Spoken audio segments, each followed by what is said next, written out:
Bonjour, aujourd'hui on va parler de quelque chose d'un peu différent. On va parler de l'existence de Dieu tel qu'il est présenté dans la critique de la raison pure de Kant. Donc Kant, dans la deuxième grande partie, on pourrait dire, de la critique de la raison pure, dans la dialectique transcendantale, Kant présente les trois grandes idées naturelles, innées dans la raison humaine. Donc la raison humaine tente toujours d'aller vers trois chemins. Elle tente d'abord de prouver l'existence de Dieu. Elle tente aussi de chercher une unité dans les conditions du monde, de faire donc une cosmologie rationnelle. Et elle tente aussi de trouver donc une science rationnelle de l'âme, donc une psychologie rationnelle. Dans cette partie de la vidéo, je vais seulement traiter de la troisième partie en fait que j'ai présentée comme la première, c'est-à-dire l'idéal de la raison pure. On le doute déjà assez bien, l'idéal de la raison pure, c'est Dieu. Ainsi, l'idéal de la raison pure, pour Kant, c'est l'idée qu'en un seul être soient renfermées toutes les conditions, des conditionnés de tous les objets en général. C'est-à-dire que c'est l'idée qu'il y aurait un être qui renfermerait en lui seul tous les autres objets, toutes les conditions de possibilité des autres objets. C'est une autre définition remaniée à la manière un peu kantienne de Dieu. Mais ici, il faut faire attention, idéal de la raison pure ne renvoie pas à quelque chose dans le sens commun qui serait une espèce d'idéal, d'absolu, d'idée à chercher à parvenir à. Idéal est plutôt pris dans le sens de prototype. Donc Dieu serait le prototype de tous les autres objets. Ainsi, la raison est menée à cette idée qui est en elle, en tentant toujours de remonter de condition à conditionner. Donc, en passant de effet à cause, et en remontant ainsi, la raison remonte au fond dans la série des causes. Mais évidemment, si elle doit s'arrêter quelque part, elle doit nécessairement s'arrêter à une cause qui n'a plus de cause en elle-même. Elle doit arriver à l'inconditionné. Et la raison, elle est menée, effectivement, à cette idée-là. Mais toute la question réside alors à savoir si ce n'est qu'une simple idée ou si cet inconditionnel-là existe véritablement. Ainsi, un des buts principaux de la métaphysique, c'est de prouver l'existence de Dieu, c'est de prouver l'existence de cet inconditionné, cause de toutes les autres conditions.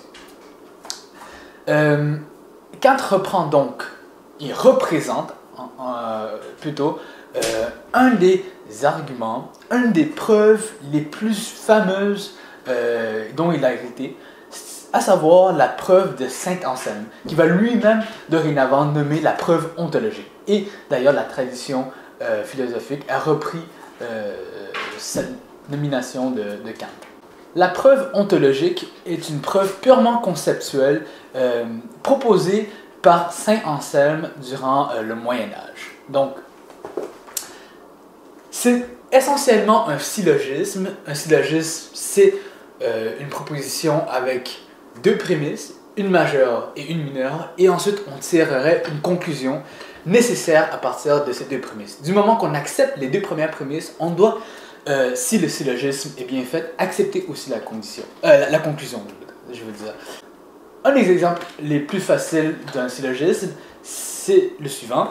Première prémisse, tous les hommes sont mortels. Deuxième prémisse, Socrate est un homme. Conclusion nécessaire, Socrate est mortel.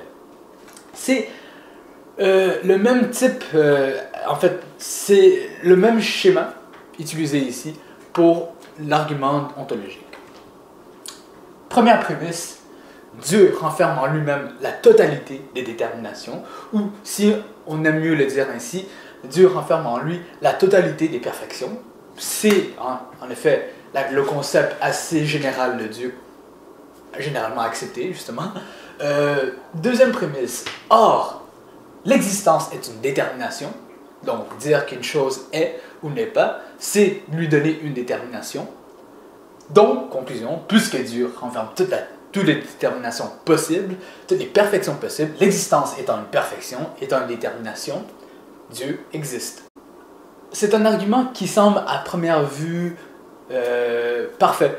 Il semble ne pas avoir vraiment quelque chose à redire puisque tout rentre parfaitement dans une forme syllogistique. Donc, les deux premières prémices, si elles sont acceptées, il semblerait qu'on doit tomber dans la conclusion. Donc, si on doit réfuter cette argumentation, on doit réfuter une des deux premières prémices. Et c'est exactement ce que Kant va tenter de faire, parce que malgré que l'argument semble assez parfait, on est toujours un peu sceptique face à ce type d'argumentation, parce que, comme Kant le dit, cet argument est purement conceptuel. Alors comment un argument purement conceptuel pourrait prouver l'existence de cette telle chose? En effet, d'une manière un peu grossière, si je dirais qu'une licorne renferme en elle-même le concept d'existence, donc que dans le concept de licorne, il contiendrait le concept d'existence, alors je pourrais en tirer que la licorne existe. Donc, il y a toujours un petit peu cette manière sceptique, et on peut voir en quelque sorte qu'il y a peut-être quelque part dans les deux premières prémices un défaut des raisonnements. Or, Kant trouve justement que l'argument est fallacieux en sa mineur. On peut déjà un peu l'anticiper. L'existence ne peut pas être une détermination.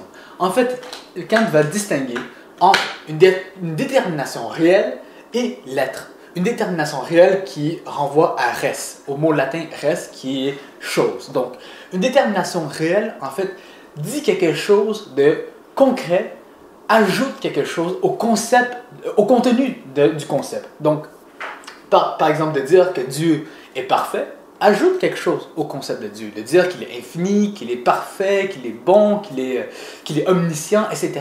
Ça rajoute des déterminations réelles au contenu du concept de Dieu. Par exemple, si on reprend la licorne, si je dis que la licorne, c'est un cheval avec une corne au milieu de sa tête, je rajoute des déterminations réelles, des prédicats qui disent quelque chose au concept. Par contre, pour Kant, l'existence ne peut justement pas être une détermination réelle. L'existence n'est qu'une position du concept dans l'être. Donc, quand je dis qu'une chose est ou qu'elle n'est pas, en fait, je positionne ce concept dans l'être.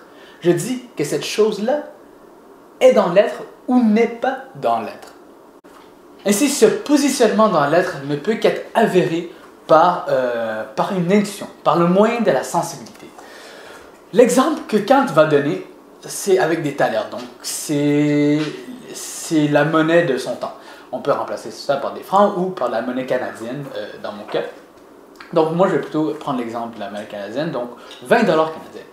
Il va dire que 20 $ canadiens, on peut ajouter des déterminations réelles à son concept. Donc, dire que avec 20 $ canadiens, je peux, par exemple, m'acheter 2 plats de McDonald's ou n'importe quoi, juste donner une définition économique de ce 20 $, mais de dire que j'ai 20 $ dans ma poche et dire qu'elle l'est, ces 20 $ sont, n'ajoute rien de plus au concept même de 20 $.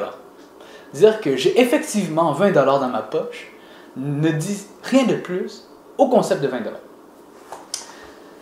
En fait, si je dis qu'en ce moment j'ai 20 $ dans ma poche, cette existence que j'ajoute comme prédicat, en guillemets, à ce 20 $ là, ne peut qu'avérer par l'intuition. Il faut que je vienne toucher avec ma main et sortir de mon portefeuille, effectivement, un 20 $ pour savoir si ce 20 $ existait ou pas.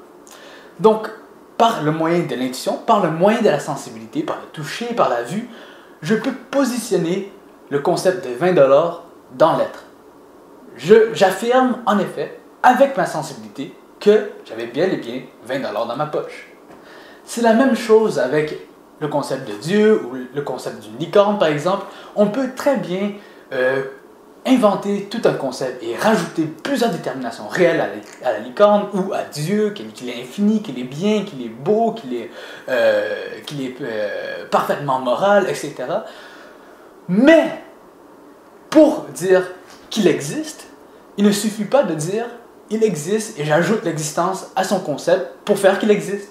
Bien non, il faut que je vérifie cela par le biais de l'intuition. Par le fait que je le vois, que je l'intuitionne, etc.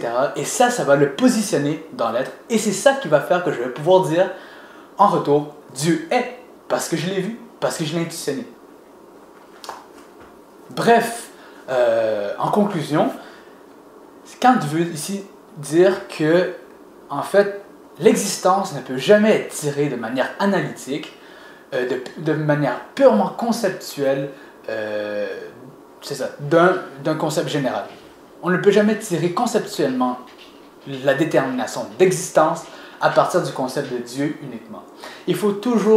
L'existence est toujours dérivée d'une proposition synthétique a posteriori, donc d'une proposition synthétique qui se fait dans l'expérience.